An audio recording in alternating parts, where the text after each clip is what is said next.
Welcome to Life Changes with Filippo. And today life is really changing because we're here with Lisa Nichols. And anywhere she is, things change all around her. Absolutely. Absolutely. Lisa, thank you for joining us on the show. I am so excited. Thank you for having me. I'm excited to be here with you. Oh, this is so much fun. You know, last night, I know about you, of course. I've been a fan for a long time, The Secret, yada, yada. And last night I said, I wonder if she's got anything new going on. So I went to your website and I saw that she's got a book coming out and it's called No Matter What. Yes, it's out as of It's out now. actually as of, okay. As of now. It's been out for a couple of days now. A couple days. Oh, okay. So there it is. And, well, here it is, actually. Yes. Why don't we just, Yes. hey. This is the book. The title says it all, no matter what. And we're in a no matter what time right now, you know? Exactly, and that's what I was going to say. So I'm driving here because we're going to get to do this interview, and it's going to be a lot of fun, and I leave plenty of time to get here. Mm-hmm. And LA traffic, I know what it's like. I live here. It's fine. It's only 20 minutes away, but it'll take me 2 hours. It's okay. Right. I've allotted 2.5, you know, no problem. And then today, down to a stop. I mean, it's just like, I couldn't get here. And it's like, what am I supposed to do? And in my mind, I'm saying, no matter what, I'm getting this interview. Right. I'm going to get to meet Lisa, and I'm going to get to interview. And no matter what was in my head. And I thought, what am I going to talk to Lisa about today? Well, look at here. And we're here, yes. No matter what had happened. Yes. And you were in perfect time, by the way. Yes. You were in perfect time. And that's an interesting concept for us to get, isn't it? For most people to get. And so you're late, but somehow it's right. Well, and I'm moving fast, and I'm doing enough. And I want to do more, but I'm doing enough.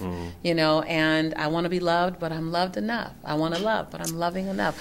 All of it, it's about this surreal place of it's enough, I'm okay, I'm tall enough, I'm short enough, I'm beautiful enough, I'm smart enough, I'm enough, and it's okay. Like when we get to that place, that centeredness, that grounded spiritual place, whatever our spirituality is, when we get to that place where we can't be moved, then all of a sudden the flow begins. And we no longer become a reservoir holding everything in, we become a river where things flow through us. And in the biggest storm ever, we can stand in the eye of the storm and still be still. It doesn't matter. And that's that place that we all desire to be before we die. Like, I don't want to be at peace right before I'm about to transition. I want to be at peace, you know, in my 30s and my 40s and, you know, in my 50s. I want to be at peace when there's life left. And I think being at peace means being able to know I'm enough in this moment. And there's still so much for me to learn, but I'm enough in this moment. Wow. Wow. So where does that, I know where it comes from, especially with you. You're so good at telling us all where it comes from. It comes from. Now, you started off with, when we say humble beginnings, but it's not humble beginnings. I mean, it's worse than that. What's humble beginnings all relative, you know. I mean, I started off, and I have to say that in a family where love was abundant. My family overflows with love. So there's no unhealthy, not enough love, not enough, you know, acknowledgement, enough of all of that. But I grew up in a space where there wasn't enough money and there wasn't enough self-esteem for me. I grew up in a place where, since I didn't see anyone that was beautiful, that looked like me on television, I immediately began to doubt me. Where do I fit? And I think we all do it. We all have our reason why we did it. You know, you may have your reason why you did it. I had my reason. My reason was when I looked at my sheroes, Charlie's Angels, Bionic Woman, Wonder Woman, no one had mocha skin and full lips and round hips and kinky hair. And so I took on this conversation that, I'm not good enough. No one that looks like me will ever do anything spectacular. Because I'm not on that little screen, or I'm not on that big screen. Right, because I'm not the role model. There's no one that looks like me that's a role model. You know, and every role model that looks like me they've transitioned on. They're not around. You know, other than my grandmother. You know, but I wanted a role model that the world saw as a role model as well. And so I come from this place where even with a great family, I had a lot of self-doubt, and I was popular, so I had to smile all the time. On the inside, though, I was full of fear and self-doubt and worry and, just all of these self-destructive feelings. But I couldn't tell anyone because I was captain of the cheerleading squad and editor of yearbook and captain of the track team and had this great dad who was, in the PTA, and I had this amazing family. But I didn't have what I needed, which was love for Lisa, celebration for Lisa, assurance for Lisa. And then on top of that, I was on my best day with my best grades in school, I got a C+. That was the best. That was all you were going to get. And so I wasn't a super achiever in any way. So I just sort of was average across the board. But that was because of what was going inside, though, wasn't it? Absolutely. Obviously. Absolutely. My chatter, controlled my reality, as all of your chatter controls your reality. Right. And so my chatter said, I'm not good enough. Okay, well, then I wouldn't be good enough at anything. And then I found myself not being truthful with the people around me to say, I'm sad.